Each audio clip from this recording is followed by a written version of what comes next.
Roger! Hey! Hello. Oh my God, Jesus Christ. I'm just impressed I got up here, to be honest with you. I thought I'd already landed on my ass. Anyway. Does a ram. Oh. Oh yeah, sorry, my boy. Okay, hello, how are we doing? What are you shouting? Yeah, I'm just making this up as I go along, obviously. So, we're talking about how to cel shade your cosplays, which as you can see is the vibe for today, and always. Could I have the next slide please? Thank you very much. So, who the heck am I? Because I don't know. Basically, I'm Georgie Dyer. I'm known for my cel-shaded cosplays. That's what I do. It's what I'm known for. You can see my TikTok and my Instagram there. I'm also known for sounding a bit like Philomena Cook for some reason. I don't know. Why not? A recent one is Horrid Henry. Which one do we think I sound more like? That's what I'm like. Philomena Kung. The Egyptians believe the most significant thing you can do in your life is die, so I don't know. It's either that or worm. Sorry. But yeah, next slide please. What actually is cel shading? Because I feel like not a lot of people will know that term. So it is basically just making things appear cartoon, pretty much. There is technical terms, but I'm not very technical. I make it up as I go along, basically. Next slide, please. So what fandoms are perfect for cel shading? There's quite a lot, and as you can see, you can do it with anything. Doesn't really matter. So Borderlands is where I started. Love Borderlands. That is known for that style, and that's where I got it from, basically. As well as that, you've got The Walking Dead or any Telltale games, if you like Telltale games.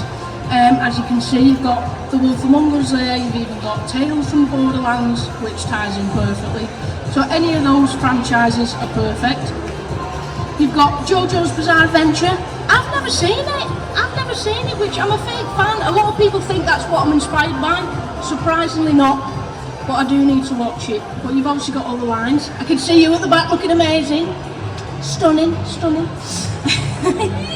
And then obviously we've got, you know, Marvel, Avengers. It's that comic book style, so that is perfect for it really, as well as the likes of Dispatch, Marvel Rivals, anything like that, superheroes. It fits perfectly really, and I'm doing Blonde Blazer soon, so keep your eyes out. Next slide please. So how did I actually get into cel shading? So as I say, in my early days I did a lot of Borderlands cosplays. I don't know if we've got any Borderlands fans in the audience. Yay! Yeah, so that's how I started. These are a lot of my different ones. Psycho was my second cosplay ever. So as you can see, it's not quite up to scratch in my opinion. But the thing is, I don't sew. I'm not amazing with wigs either. So hand painting costumes was what I could do really. So I was like, well, Borderlands not that relevant now. It's just not, especially not after the film. We won't talk about that. Yeah, so basically I thought, why don't I use that style for other franchises? Because there's no reason not to. So yeah, that's really where I started. Next slide please. This will be over in 5 minutes. So this was my main cel shading opportunity. Through doing this, I got this amazing opportunity in London. We went down to Waterloo Station, me and a bunch of other cosplayers, and we literally just promoted the game. We had 2 different mini games you could play, win some prizes and stuff like that. It was during the Tommy Robinson protest. That wasn't too great, but never mind. We did survive. Yeah, but that was, you know, that just shows what cel shading can get you, because Borderlands is perfect for it, and you can go to these events. So it was a 2-day event, and you can even get paid for it. You can even get, tell me about it. Next slide. So we'll talk about what I actually use. So in terms of makeup, I always use this Maybelline black eyeliner, and it's pretty cheap as chips, to be honest with you, and it stays on all day basically, absolutely perfect. and as you can see, it's often on sale anyway, so it's good. This white eyeliner is perfect. I do struggle to get my hands on it, surprisingly. Every now and again it'll be like, no, we've cancelled your order. So I'm like, great. There's one from Boots that's really good. I can't remember the brand, but that one's really good. But any white eyeliner will do the job, as long as it's a liquid one rather than a pencil. I'd say that it just works better for me. It pops a bit better. Next slide, please. Your arm's going to be aching after this. So my makeup top tips, it's mainly 3 key components, basically. So you start off with an eyeshadow that's a little bit darker than your skin, just for those little areas, so obviously you can see on my jawline if I've had one. And then on my forehead and my nose, just kind of contour your face. Don't be afraid to go kind of mad with it.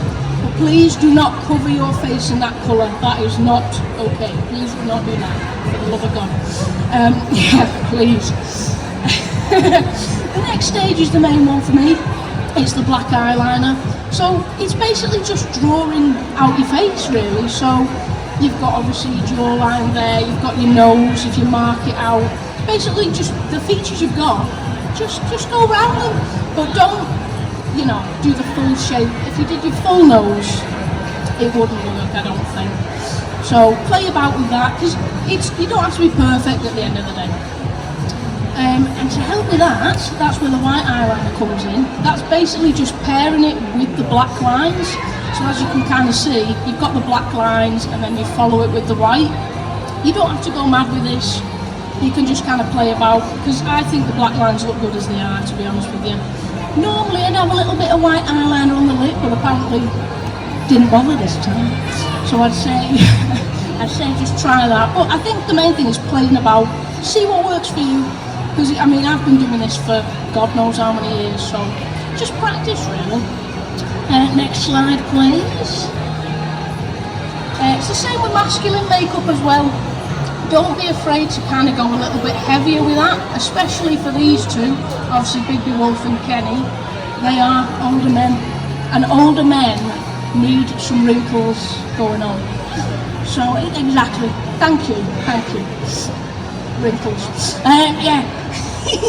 And for all the wrinkles, I'd say use that eyeshadow. You can see on Bigby's forehead, his massive fod. You can see that I've used the eyeshadow for all of that. It just adds more depth for me. It adds so much more depth. So don't be afraid to just go wild with it. Next slide again. What I use in terms of the actual costume painting. Any acrylic paint should work. I'll go into more detail on what you should use with that acrylic paint, because sometimes it's not the best method. I like studio acrylics, which again you can just get from Amazon. They're not too pricey, it's not too bad, so I would say go for them. They've got a huge range of colours for whatever you want to do. Next slide, please. Don't be silly Billy. Don't be a silly Billy like me, don't do it. Because basically, if you've ever felt my costumes, which you're welcome to after if you want to fit, but you probably won't like it, they just get very crusty. That was very prominent on crusty. So what I would suggest is either go for fabric paint, which obviously it says what it does on the tin. Does that make sense? No. Or if you don't want to waste those acrylic paints that you already have, don't be afraid to use fabric medium, which is just something you squirt into the paint, mix it up, and then it should last, really. It should actually last on the costume. But I am silly. I do just use acrylic paint and hope for the best. If I'm ever in the rain, I'll be running, basically. So just be careful, because I know there's a lot of people that would hate the feel of it. So fabric paint or fabric medium in the acrylic paint. Next slide, please. Costume painting, sort of the top tips for it. I've tried to, include some of the close-ups for you. It's similar to the makeup, really. You just have that darker shade, so slightly darker than your fabric. Obviously for this I've got the grey because it's white. It really gives that illusion of a shadow, if you will. Some people also try it on, and then wherever there's a natural crease, then you can paint into that. So then when you put it back on, it's got that actual crease and it adds proper depth to it. So just slightly darker than your fabric. You know, for Moxie on the end, the red dress, that's just a darker red, and it works wonders, I think. And then obviously again, you've got your black lines, just outline. Don't be afraid to go mad with it. As you can see, I don't hold back. Some people go a bit, I don't know, more preservative, I don't know. You know, I don't know words. But yeah, don't be afraid to just go mad with it. Also, white, you know, the white paint is the same outline where the black is. You can also have a dry brush, tiny bit of white paint, and just kind of brush it into those different areas, and it just adds so much more depth to it. Next slide, please. Same applies for wigs, basically. You know, you've got all the outlines, don't be afraid to add the black, add a little white to it, different areas. Obviously on here I've got the shading, I've then got a lighter colour which I've gone for pink to go a bit bold, and then the white as well. Don't be afraid to just go mad. It's quite easy with my Jinx one because that is a solid fringe at the front to just do the black on the outline, then going with the white, and so on and so forth. So with black wigs as well, with Wednesday, I just go for the white pretty much, because obviously you can't do black lines on a black wig, it's not really going to work, there's no point. So if you just add those kind of shines to it, so you've got the fringe, just put a bit of white on there with the sort of plaits, just a little bit in each section. I love doing a plait if you couldn't gather. Okay, next slide please. So how do you style your wigs? Now I could stand here and say, oh, it's all me. Yeah, I do them all myself. No, I don't. In terms of the actual cell shading and the painting, I do it myself. But I do have Drawing Dreamer. Please do go check her out. She's absolutely amazing. She does loads of wig commissions, but at an actual affordable price as well. Because obviously, you know, some people are a bit more pricey, which is understandable. But her quality is amazing, absolutely amazing. So yeah, I couldn't live without her, to be honest with you. Next slide. Sorry. No, it's alright. I actually spoke for a bit on that slide. So with this, I'm just going to show you some of her work as well. So all of these wigs you see on the screen are all done by her, Drawing Dreamer. She is amazing. So obviously it doesn't have to be ones that you cell shade. It can be whichever. So we've got Jinx, Bigby, Carlac, Lazelle, Amber Lynn, The Nurse, Kate Denson, I've kind of forgot, and Bioshock, Elizabeth from Bioshock Infinite. And if anyone knows me, you know that my Lazelle makeup is not normally that colour.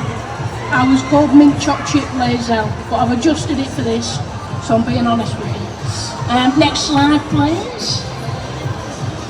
For wigs. I do these wigs myself. I wish I could go into a proper, I don't know, it's kind of hard to explain with these. This might be something I might have to do a video online with, because as you can see, they're a pain in the butt. They are a pain in the butt, I'm sorry. But they're so rewarding when you do them. If you've ever made armour before, or any sort of pieces like that, it's similar in terms of having the cling film, and you've got the duct tape to kind of put it into place. So get someone to put a magic cling film on your head with your foam, you know, your wig cap underneath. Just, you know, mark out with the duct tape where it is, and then you can lay it down flat and cut around with foam. I will try and explain more in the future because I'd be here all day. I'd be here all day. But yeah, that's a lot of fun because you can get the exact colours you want on that because it's foam. You get to paint it whatever colours you want. Next slide, please. My main piece of advice is just have fun with it. Yeah, just have fun with it because at the end of the day, it's like drawing or bringing it to life. So mess about. You could have your own sort of drawing style with it. You can, you know, play about whatever you fancy, just have a go. Next slide please. I'm trying to remember if I had anything else really. Oh no! The last slide's vanished, but I mean it's should have won. I think yeah, it's only that. Yeah, sorry if this was quite a short panel. I would like to do potentially questions, but I don't know if that's, I don't know. Also, please stick around for Ginger's panel afterwards, which is straight after this one. I'm going to be on it as well. We're going to be talking all about body positivity. So you might as well. Ginger is an absolute gem, so I would highly recommend checking that out. Is it possible to do questions? Do you reckon? I don't know. I don't want to be a pest, you see. I'm adding a spanner to the works. I don't even know if anybody... Oh, see, thank you, you've saved my life then. I was worried I wouldn't have any questions. Thank you very much, Jim.